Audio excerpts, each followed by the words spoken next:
Today, the average 18-year-old in the United States is on pace to spend 93% of their remaining free time looking at a screen. Looking at a screen. 7 days ago, I decided to delete all social media off of my phone.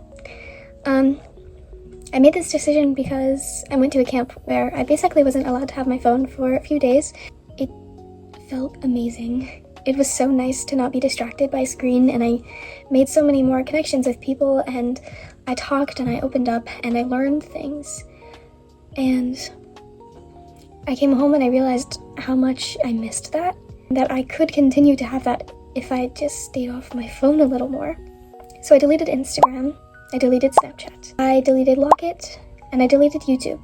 YouTube I do have on my tablet because I keep it now so that I can continue working on my videos. But I recorded parts of my day throughout the 7 days, and I'd just like to show you how it went.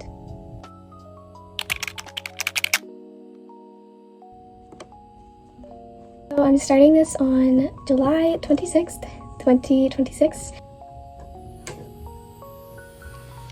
Before I had officially made my decision to delete social media, I was already pretty conscious of the time I spent on my phone, and especially after returning from the camp that I went to.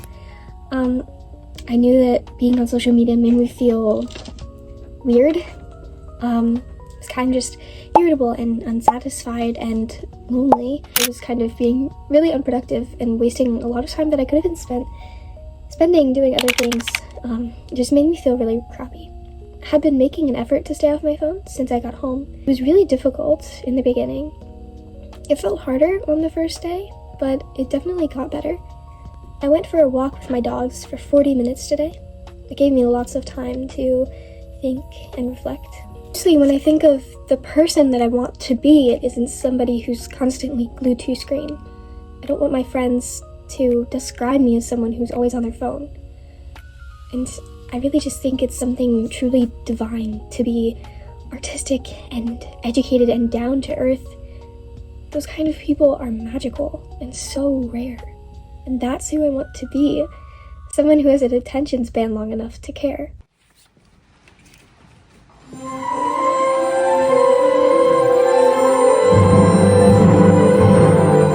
want to be someone who listens with intent, has meaningful friendships.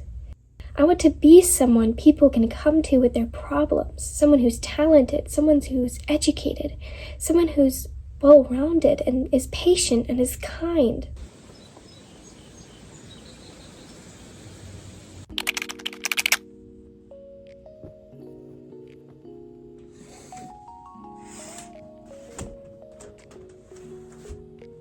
So social media is free because you pay for it with your time. I've spent a lot of time today wondering about the neurological implications of screen time. I think about my siblings who are growing up in a digital world. An article by the National Library of Medicine stated that screen time has negative effects on executive functioning, sensory motor development, and academic outcomes. It also made it difficult for the brain to form new memories and focus.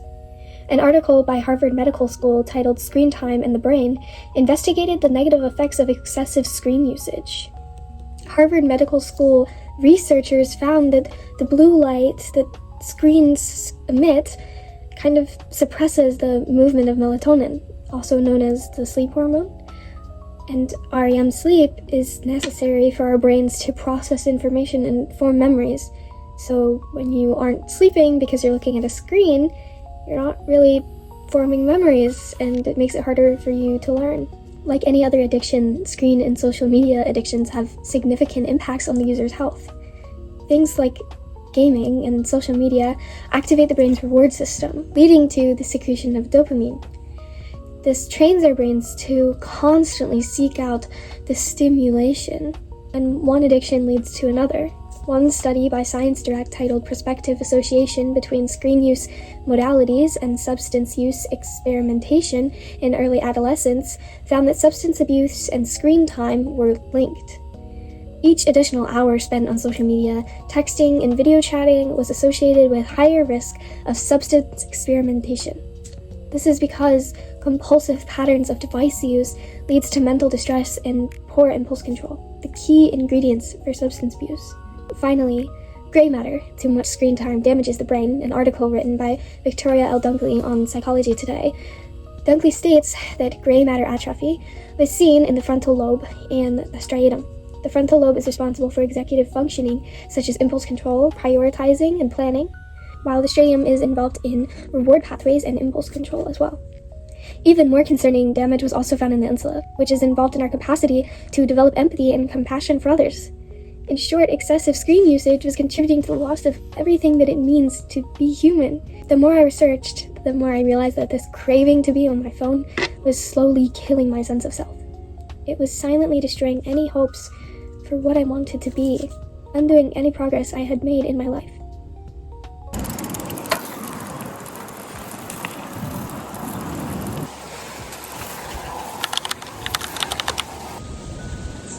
I'm like majorly allergic to grass, but I'm gonna sit here anyways. I just wanted to interrupt you with a quick message.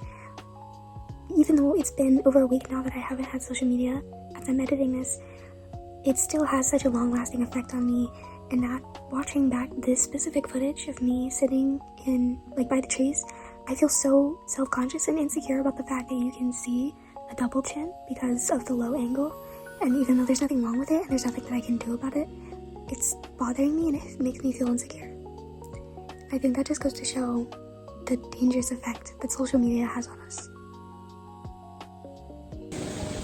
Over the 7 days that I had deleted social media, and it's still deleted now, even though this is now after the 7 days are over, I didn't really write a lot. I did try to reflect frequently over the 7 days in my journal, but I found that I really didn't have time to sit and write a lot about it because I was spending early mornings and late nights with the people that I love. I mean, I was busy. I was busy connecting with family and with friends. I was busy learning. Basically, just experiencing life. But most of all, I was busy thinking about my future, or more like our future. I worry a lot about what the world will look like when I graduate high school, or when I graduate college or start a family, or when I'm 80 years old.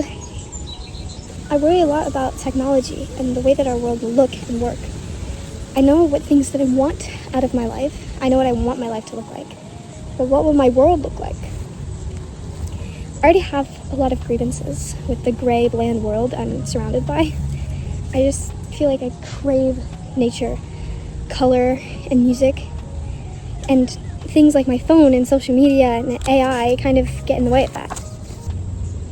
I won't spend too much time talking about it right now, since it's not technically the point of this video, although I do think it's important. As I grow older, I kind of find myself drifting further and further away from today's technology. I encourage you to think more about that yourself. I feel like so many of us get sucked into our phones and we just forget about everything else. I mean, has doom scrolling ever made you feel good?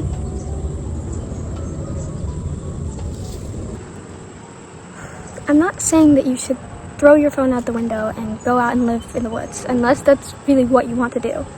I'm saying that you should just try a little bit every day to remove yourself from your phone. I think if you do, you'll find a lot of meaning and just wonderful things in your life that maybe you didn't have before, or you didn't really cherish before. Before this challenge, I spent an average of 5 hours a day on my phone. It's 35 hours a day, 1,820 hours a year.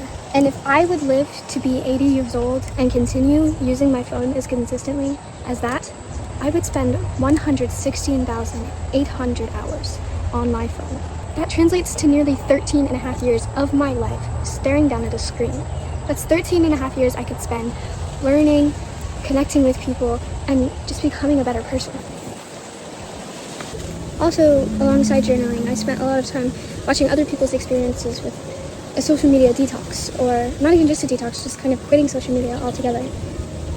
And one of the things that I watched actually was, I watched a TED Talk by Gabriella Nugent.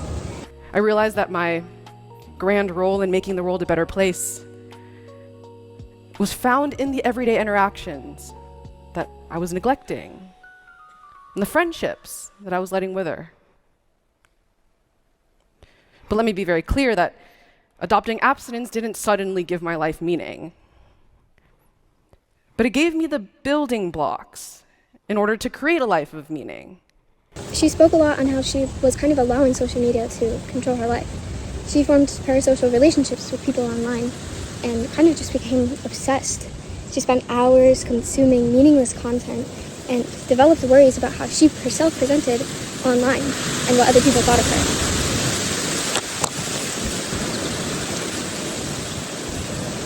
Concerns about how she presented herself online began to spill into her real life, and she started worrying about how people thought about her then. I think if those are things that you find yourself relating to, maybe this challenge is for you. You don't have to completely quit social media, but maybe taking a day or two away from it, even away from your phone, you'd find that it's really beneficial. You may feel like you need social media, but I promise you, you don't. The challenge is difficult at first, but the results are something you will be so grateful for. Learn. Achieve your goals, make new friendships, play music, make art. You're not alone in a social media addiction. That's what tech companies do. They make their platforms addicting so that people come back and so that they make money. They're designed to reel you in. But I'm begging you, don't let it. Please. Life is incredibly short. Don't spend it on your phone.